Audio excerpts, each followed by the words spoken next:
an animatronic model built in Lego. If I press the start button, then it moves out, the fox goes across and smells the flowers and then goes back in again. It amuses me, but today what I want to look at is the electronics that does this. So I press the button, it goes out, has a delay, and then goes back in again and stops. So yeah, it's the electronics I want to look at. So what have we got for electronics? Well, I used to build these sort of boards here to test the electronics. It's just merely a pinion on the motor and a rack with a switch at each end. So when I press the button, it goes across, touches the switch, has a little delay, and then goes back again. Try again. So it goes across, delay, and back again. And that's all the electronics actually is doing in these particular models. So how have I done it on here? Well, on here, what I've done, it's used old-fashioned components, and essentially a relay, very old-fashioned, and a 555 timer, 1974 or something. And to adjust the time, I've used the variable resistor.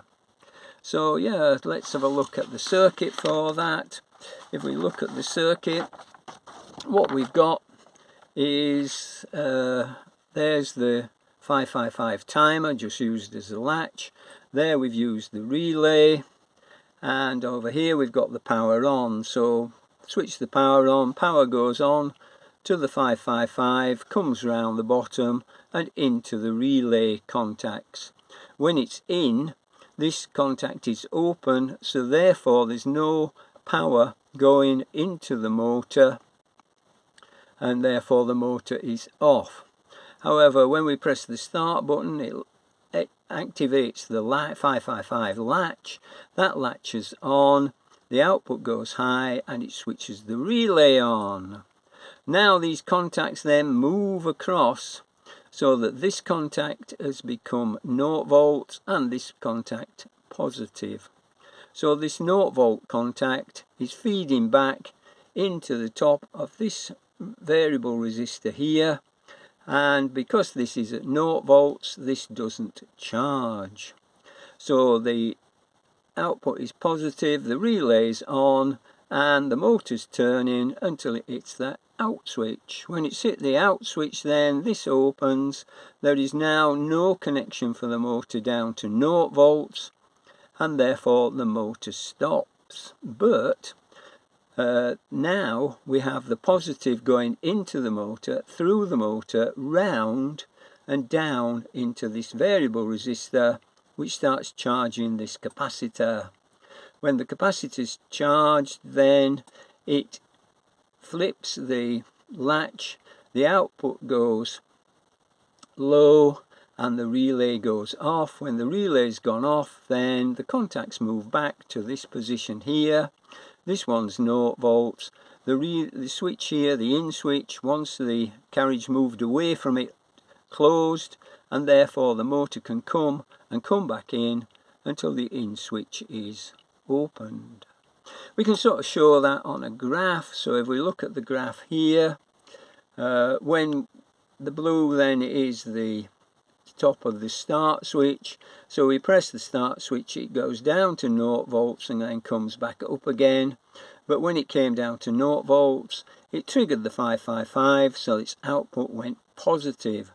The output stays positive even though the out switch opens and stopping the motor. So the purple's the motor, it's gone off, but now we have the positive coming through this variable resistor into this capacitor, and we can see the capacity charges until it reaches about 66% of the supply voltage, when the latch triggers and the output then goes to 0 and the relay goes off, and then this comes back in until it reaches there. I was quite happy with those sort of circuits, but unfortunately they don't work at very low voltages. I did try to use CMOS 555. They use a lot lower voltage and a 3-volt relay, but the problem was the 555 CMOS couldn't drive the 3-volt relay, not enough current, so I'd have to start putting a transistor in and messing around with the circuits, so I wasn't too happy with that. So then I decided to try with a different circuit using a different chip instead of the relay, and the chip I was looking at was one of these. It's an L9110 chip. I'm using this board because it's got 2 of them on it and the chips are mounted easily. These are surface mounted chips and are very difficult to sort of solder onto. So I use this as a development board on with this piece of board here. I did try with a proper breadboard but couldn't follow the circuit, it just got too complicated, so I thought I'd do it on here, but this was a mistake. I should have made it bigger, and probably it'd have been better on a proper breadboard, i.e. a lump of wood with nails knocked into it. May have been easier. I did have to remove a couple of resistors off this board because the 2 inputs are pulled high by pull-up resistors. So I took those off, I fiddled around with the circuit and eventually got to a circuit that seems to work.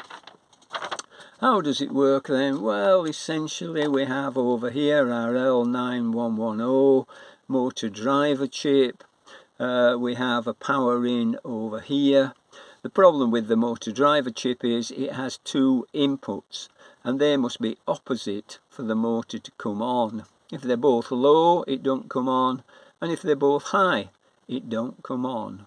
So I needed a way of making sure that the B input was the opposite to the A input. And to do that, I used a transistor. So when the power's on here, when this is high, the voltage comes down here into the transistor, and the transistor switches on.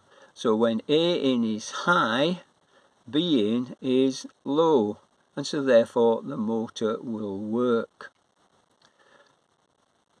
I needed some way to keep A in high, and so I took the output from B out. I assumed it'd be A output, and it took me a long time to find it was the B out that goes high when the A in goes high. Normally it doesn't matter, but because I wanted feedback, positive feedback, I had to use the B output. That then goes through an output switch, which is normally closed, and through this diode into the A in input. So when this is high, this goes round and the A input is high, and so the thing stays on. So when we start this, the motor goes and stays on until the out switch opens. When the out switch opens, then this line here is no longer high, and in fact is pulled low by this resistor here. This going low then means that this is low. The transistor then would switch off straight away, but we want to keep it on for a little while, so I've just put a capacitor in here. So now when this goes low, this capacitor supplies current into the transistor for a little period of time, just the delay that I want, and it depends upon this variable resistor here, so I can get my couple of seconds delay before this transistor switches off. Once this transistor switches off, this is low, but B in is pulled high by this resistor, and therefore the motor starts going in the opposite direction until it gets to the in switch. When it gets to the in switch changes over, and therefore there is no supply coming in to the circuit, so therefore it stops working. To start it then, we now have the positive coming into this side here, and going to the start button. But there's no current being used when the circuit isn't operating. So when the button is pressed, that makes this line go high, this line going high, makes this go high, and this comes round and it latches itself on. Another beauty of this circuit is it'll work down to about 3 volts or even less, whereas the 555 and relay couldn't get them to work below about 3.5, 3.6 volts. And as I want to work on lithium cells, then it's good to be able to use the lower voltage. So let's look at this circuit. So here it is. Here's my little PCB that I've built. Used mainly surface mounted components. Can we see this there? Bit of a mess, but I'm not very good at soldering, but I seem to have got it okay. Most of the components on the base then, and on the top I've just got the variable resistor and an LED to show me the state of the lights. So let's see, maybe it will work. It should always have power on to it. Let's zoom out a bit. It should always have power on. So all I have to do is to press the button, goes to the output, comes back in again and stops and waits for the next button press, but it isn't using any current, so it can be left for years probably and still should work, unless of course it catches, in which case it stops. So let's try again. One of the problems of Lego is that it is only friction fit, and if something goes wrong then it jumps apart. But it's worked okay, so I'm quite happy with that. And in future, instead of relays and 555 timers, I can build my animatronic models using the L9110 chip to make them operate. Keeps me amused anyway. Took them to the Liverpool Makefest. Seemed to be a huge success, lots of people interested, but not as much as in Davros, a brilliant model, full-size Davros, which was absolutely brilliant. The guy had really worked hard on it, and it was absolutely super. Unfortunately, there might not be another Makefest in Liverpool. The people who've done it for 10 years are giving up, and hopefully somebody else will come along and take it over. Yeah, bye now. Bye. Bye now, Foxy. Bye.